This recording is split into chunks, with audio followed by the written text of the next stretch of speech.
DJ Indal की प्रस्तुति दरवारी गांव की ओर से। मनीता के मुँह नहीं देखो ना तो मनीता से बात नहीं होएला तो मन नहीं लगता यार।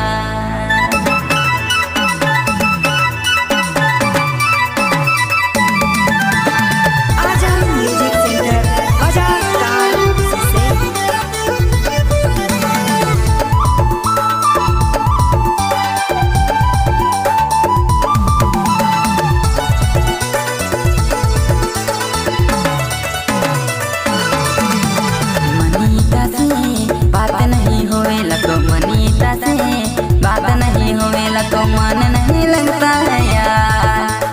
आजा म्यूजिक सेंटर बजा मनीता की मुँह नहीं देखो ना तो मनीता से बात नहीं होवेला तो दिल नहीं लगता है यार। उके चाहो ना बस उके चाहो ना, उके चाहो ना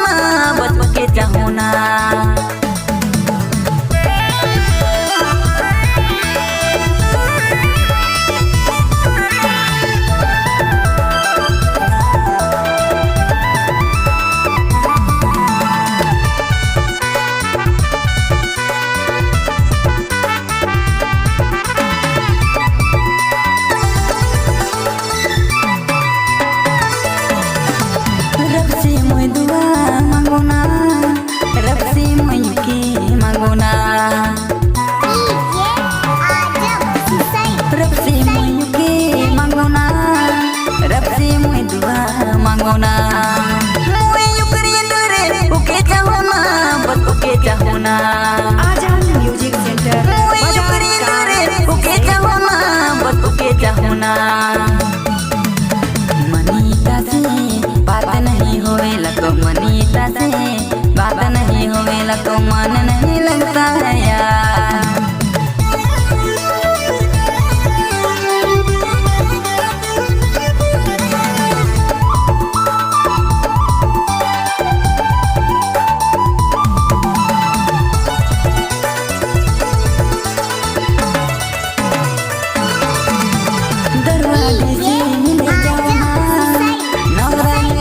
मिले जाओ ना दरवाजे से मिले जाओ ना, नौरानी चौक मिले बुलाओ ना। उके चाहो ना बस उके चाहो ना, उके चाहो ना बस उके चाहो ना। मनीता से बात नहीं होवेला तो मनीता से बात नहीं होवेला तो मन नहीं लगता है यार।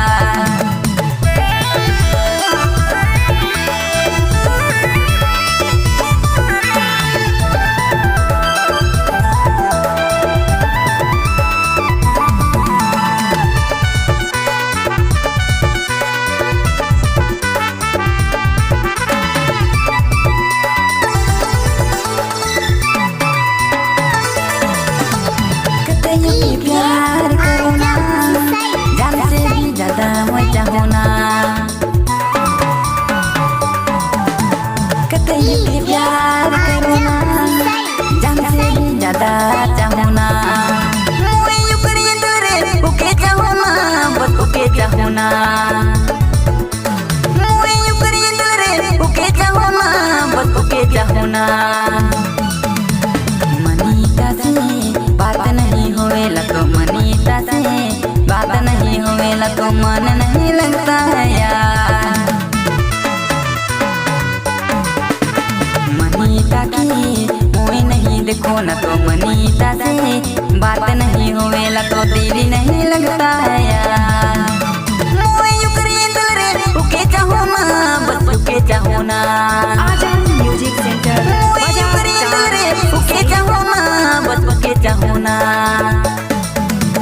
मनीता से बात नहीं होवेला तो मनीता से बात नहीं होवेला तो मन नहीं लगता है